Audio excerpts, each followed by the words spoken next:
Ya estamos de regreso acá en semana 24. Chile elige para ir desmenuzando los temas, sin conversando respecto a lo que ha significado los temas de la semana, pero también proyectando lo que se viene.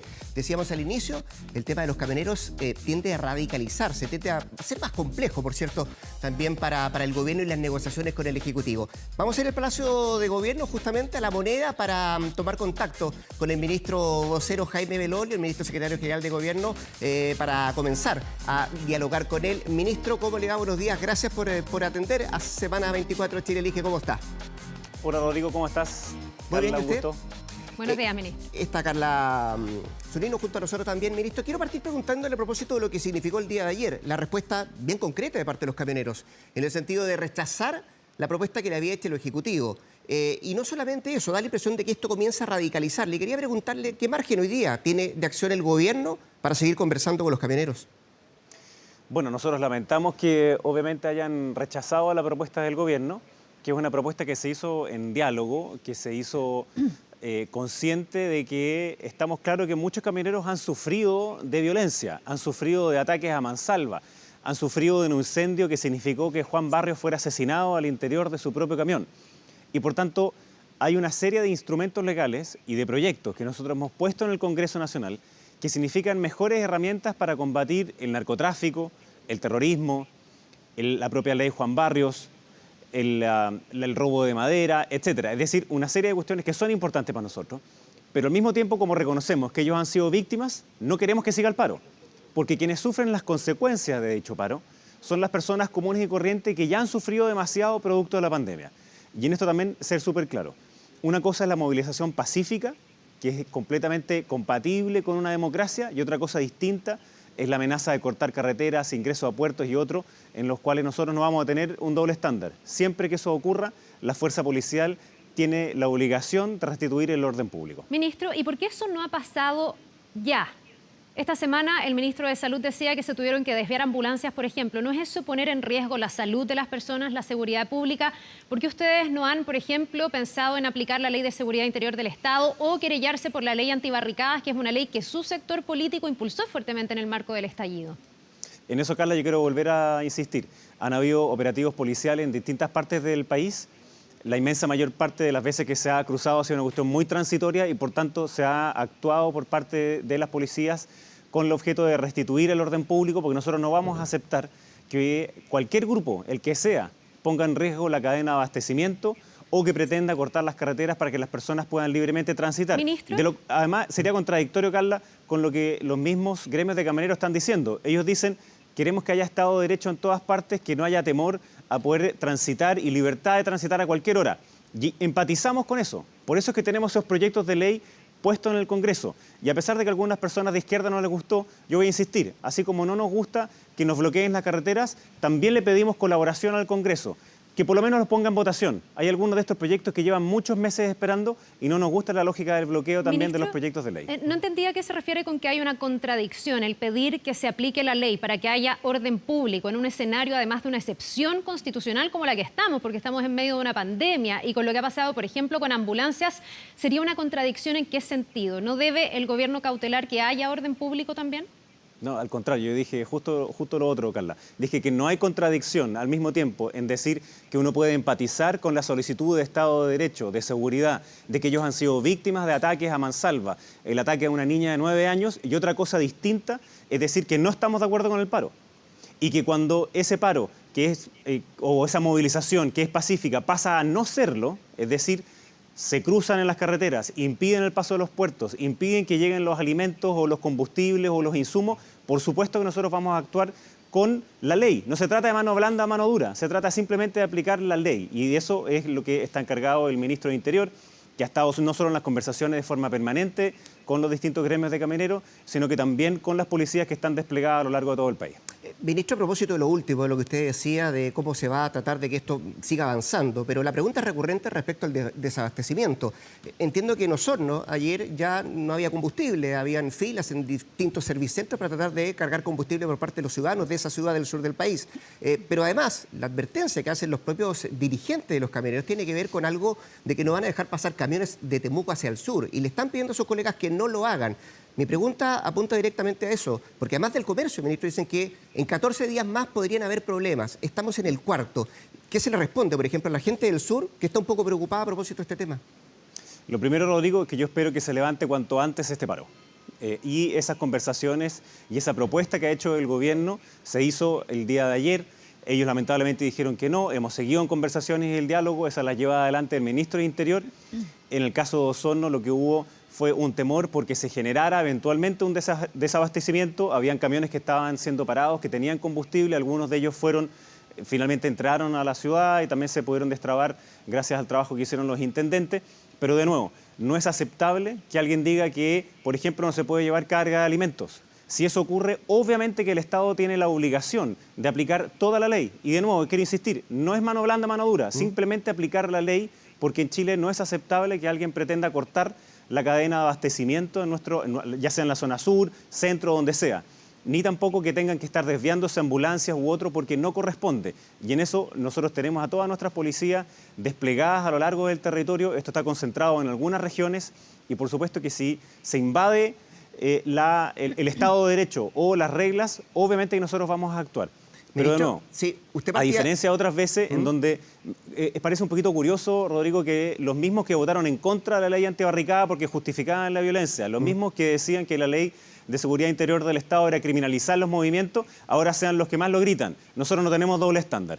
Cualquier movilización pacífica es legítima en una democracia. Cuando esta se torna violenta, hay que aplicar la ley. A propósito de eso último, y usted decía, y me partía respondiendo, ojalá esto se trate de solucionar lo antes posible. Pero ¿cuánto le cabe al Congreso en eso? ¿Cuánta responsabilidad se le endosa al Legislativo, tomando en cuenta que hay 12, 13 proyectos que son los que le importan a los camioneros para que esto pueda avanzar? Hay muchos de esos proyectos que no solo le importan a los camioneros, le importan al gobierno y por eso lo había presentado hace varios meses. Y algunos de ellos fueron rechazados por motivos sobreideologizados. Por ejemplo, robo de madera. Fue votado en contra por la oposición y ahora algunos han cambiado de posición, valga la redundancia. No han querido poner en tabla la ley de seguridad, perdón, que como tengo eco a veces me desconcentro, la ley de cambiar la seguridad o modernizar las policías, así como también del combate al narcotráfico, el combate al terrorismo. Algunos de ellos van avanzando, pero otros no van avanzando. Entonces nosotros lo que le pedimos al Congreso es que tenga esa celeridad, que apure el tranco. La ley Juan Barrios sí se ha tratado hasta ahora bien. Lo que nos interesa entonces, como digo, es que el Congreso pueda apurar el tranco de manera de que esas leyes que nos permiten una mayor cantidad de herramientas para poder combatir la violencia, el narcotráfico, el robo de madera, modernizar las policías, una nueva ley de inteligencia, se hagan. Entonces, y nosotros no creemos en la lógica del ultimátum, como alguna vez se dijo. Así que, mire, si no es hasta el jueves, entonces no. No, eso es inaceptable porque sería contrario a nuestras reglas democráticas. Pero sí queremos pedirle al Congreso también que apure el tranco. Ministro, en esa petición que usted le hace al Congreso, me pregunto cuánto avance real hay y qué podría pasar si es que eventualmente uno de estos días una ambulancia no puede pasar y una persona termina falleciendo o tenemos alguna situación más compleja, más grave en las carreteras. ¿De quién va a ser la responsabilidad? Que no le quepa duda, Carla, de que si una ambulancia no puede pasar, nosotros vamos a tomar todas las atribuciones que tiene el Estado y por tanto cada una de las fórmulas que tenemos, ya sea para querellarnos por las distintas leyes que tiene el Estado, porque hay que restituir el Estado de Derecho. Pero eso no pasó ya, porque eso lo dijo esta semana el ministro de Salud. Usted ha dicho que en la eventualidad que pasen ciertas cosas, el gobierno va a aplicar, por ejemplo, la ley de seguridad interior del Estado o se va a querellar con la ley antibarricadas. ¿Usted diría que hasta ahora ninguna de esas situaciones ha ocurrido? Hay una investigación que está haciendo la Fiscalía, hay otras que los propios carabineros han sacado partes, hay investigaciones que se hacen a nivel regional y lo que nosotros vemos es que si alguno de ellos implica tener que presentar una de estas querellas, por supuesto que lo vamos a hacer.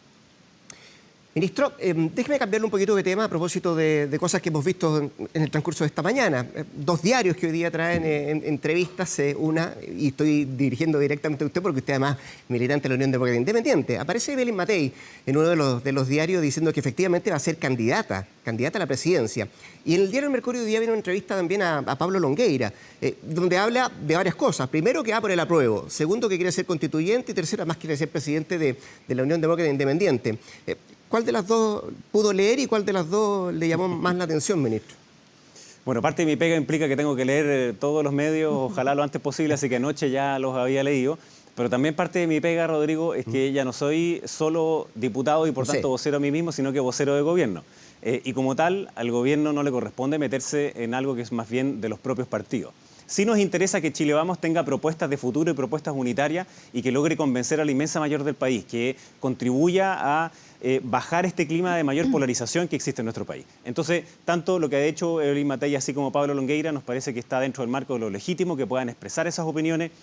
Pablo Longueira ha dicho que por qué en el apruebo, por qué él también ser candidato a esa constituyente, que necesitamos que el plebiscito no sea visto como algo del gobierno, no del gobierno, porque no lo es así. Algunos trataron de ponernos la chapa de que este era un gabinete de una de las dos opciones. Después tuvieron que echar marcha atrás cuando se dieron cuenta de que adentro del mismo gabinete era mitad-mitad. Lo mismo que pasa en las casas, lo mismo que pasa en las familias, lo mismo que pasa a lo largo de todo el país, también pasa obviamente en nuestro gobierno. El plebiscito se trata de dos maneras de cambiar la Constitución. Unos que dicen que se cambie con las actuales reglas y otros que dicen que sea a través de una convención, ya sea mixta o constituyente. Y por tanto, esa no es una elección sobre el gobierno, es una elección sobre el futuro y la Constitución, y por tanto cualquiera que trate de juntar esas dos cosas simplemente o no cree en el plebiscito o tiene pocas ganas, digamos, de que la democracia decida exactamente qué es lo que quiere. Ministro, Pablo Longueira no solo dice que él va por el apruebo, él hace un llamado abierto al gobierno a jugarse por el apruebo sin complejos. Dice que no hay otra forma de pelear ese espacio político para reformar la Constitución, pero desde dentro, en definitiva. ¿Qué le contesta al gobierno a Pablo Longueira? El presidente en esto ha sido muy claro y el gobierno va a seguir siendo lo mismo. Nosotros somos neutros en términos de una de las dos opciones, pero no somos neutros en términos de que tiene que haber la mayor participación posible, de que esta participación tiene que hacerse de manera segura, tanto en el ámbito sanitario como en el ámbito de seguridad pública. Nosotros vamos a tener una campaña de participación. Nos interesa que realmente sean los ciudadanos los que escojan libremente cuáles son los dos caminos legítimos que están hoy día puestos en la Constitución. Y por tanto el gobierno no va a tomar posición ni sobre el apruebo ni sobre el rechazo, sino que toma posición para que la mayor cantidad de personas pueda participar de este acto democrático. Ministro, a propósito del acto democrático, hay un grupo de parlamentarios que esta semana que viene va a presentar una reforma para que se pueda avanzar respecto al voto domiciliario. ¿Inviable? ¿Sigue manteniendo esa postura el gobierno que esto es inviable a menos de 60 días de que ocurra el plebiscito? A ver, hay ciertas consideraciones técnicas que tienen que ver con el CERVEL, pero hay una cuestión que es sanitaria, ¿no? Y lo ha dicho el ministro de Salud muy claramente. Una persona que hoy día tiene COVID positivo tiene que guardar cuarentena por su propia salud y por la salud de otras personas. Lo mismo ocurría en el pasado cuando una persona tenía, por ejemplo, sarampión, y todavía mucho más atrás en el pasado en nuestro país si alguien tenía tuberculosis. Es decir, pugna el derecho a voto, que es constitucional, con el derecho a la salud, que también es constitucional. Y eso se resuelve obviamente en tribunales. Y lo que el gobierno ha dicho entonces es que no se va a innovar en levantar cuarentena a personas que tengan COVID positivo. Por de pronto, todos los que hoy día tienen COVID positivo sí van a poder votar en el plebiscito. Y ahí viene la primera dificultad. No sabemos quiénes van a ser las personas que van a tener COVID positivo a la fecha del plebiscito. Solo se va a saber en torno a 14 días antes. Y por tanto eso es muy complejo para tratar de establecer un padrón paralelo. Acuérdense que nuestro padrón es un padrón escrito, auditado, público, y por tanto significaría hacer un padrón abierto donde salieran todas las personas que son COVID positivo. Eso ya introduce otro problema en otro tipo de leyes. Segunda cosa, ya hay ámbitos técnicos que el propio CERVEL ha manifestado que, por ejemplo, para hacer un voto a distancia, un voto domiciliario y otros, se requieren muchos meses de preparación. Y yo no quisiera que haya ningún cambio que ponga en duda la transparencia de la realización del plebiscito. Y por último, que puede que para algunos no sea tan válido, pero cuando nosotros firmamos el acuerdo del 15 de noviembre, y digo nosotros porque yo era diputado en ese momento, y luego se ratificó en enero, quedó que ahí como que bien claramente determinado que las reglas para el plebiscito eran las reglas que regían al 15 de noviembre. Porque de lo contrario tendría que volver a abrirse la discusión sobre si es que hay que establecer un quórum mínimo y una serie de otras cosas que ya pasaron. Entonces a nosotros nos interesa que este sea un plebiscito informado, transparente, seguro. Lo que sí, y es algo que se ha conversado también con el CERVEL, es que para abril tiene que haber un mecanismo que esté clarísimo en dónde, o sea, cómo puedan participar aquellas personas que sean población de riesgo o que estén contagiados de COVID. Ministro, solo me queda una duda. ¿Cómo se hizo en el caso del plebiscito seguro y el financiamiento? ¿No fue una disposición transitoria que se adoptó a propósito del acuerdo? La ley de plebiscito seguro no fue un cambio constitucional completo, sino que lo que permite es entregarles algunas atribuciones al CERVEL de manera que lo que ellos hicieran, bueno, ustedes conocen cuáles son los temas, es decir, que se aumentara la cantidad de horas por las cuales la votación puede durar. Segundo, que se establecieran, por ejemplo, turnos o franjas horarias para los adultos mayores o personas que están en grupos de riesgo. la condición del lápiz que estaba en la ley, así como otros elementos sanitarios que se van a poner de acuerdo también con el propio MinSal. Y el ámbito de financiamiento también era un cambio legal, pero no, los fundamentos esenciales de cómo se hacen las reglas de votación, por ejemplo, el voto en el exterior, voto acá, el padrón, todas esas cuestiones ya cerraron. Y ya cerraron por algo. Entonces, entrar en una modificación del padrón a menos de 60 días parece que podría ser muy riesgoso y que van a haber voces que van a luego a decir de que como se cambió ese padrón, entonces se va a poner en duda la realización y la transparencia del mismo. Yo no quisiera que eso ocurriera en ningún caso. Bien, yo creo que ahí puede haber un mea culpa también, ministro, de que estemos tan encima discutiendo esto, ¿no? Porque en el fondo esto se sabe hace mucho tiempo y estamos hablando de un derecho fundamental de las personas, de los ciudadanos a votar. Derecho que además podría ser discutido en algunas instancias. En otros países, por ejemplo, hubo tribunales constitucionales que dijeron que efectivamente la gente tenía que votar y que los gobiernos tenían que cautelar que ese derecho se cumpliera. Efectivamente, Carla, como le vuelvo a decir, nosotros aprobamos esto en enero. En enero todavía no existía la pandemia. Y ahí fue cuando se dijo que las reglas iban a ser las del 15 de noviembre y eso se ha cumplido, salvo que alguien quiera abrir el acuerdo y por tanto se tienen que discutir otras cosas más, como decía el quórum. A nosotros nos parece que las reglas están puestas y esas reglas nosotros las queremos hacer cumplir. En otras partes del mundo hicieron elecciones donde no votaron los COVID, como fue, por ejemplo, el caso de Corea del Sur, el caso de Francia y otros países más, y se han visto las distintas experiencias porque, de nuevo, Carla, esto es muy importante, nos han llegado muchas voces que dicen que de personas que van a votar con sus padres, con sus madres, que son de avanzada edad y otros, y que tienen temor al contagio. Han aparecido encuestas de opinión pública donde dicen que hay personas que son adultos mayores que tienen temor a poder contagiarse. Entonces, de nuevo, lo que nosotros queremos hacer es un llamado al autocuidado, porque todavía no sabemos quiénes son las personas que van a estar contagiadas para el plebiscito. Ojalá que no haya ninguno. Sabemos que eso es imposible. Bueno, entonces tengamos el autocuidado de manera que todos puedan votar en el plebiscito y que sobre todo cuidemos la salud y la vida de nuestros adultos mayores, Carla. De eso se trata. Y entonces, de nuevo, como ahora sí lo sabemos, como ahora sí tenemos toda esa experiencia, en abril tiene que estar resuelto un mecanismo para que las personas que tengan contagio puedan votar. Ministro Jaime Belolio, gracias por su tiempo. Suerte para la semana que se viene, ¿eh? Muchísimas gracias a usted y sorry por el eco del otro rato, pero ahora ya quedamos arreglados. Así que...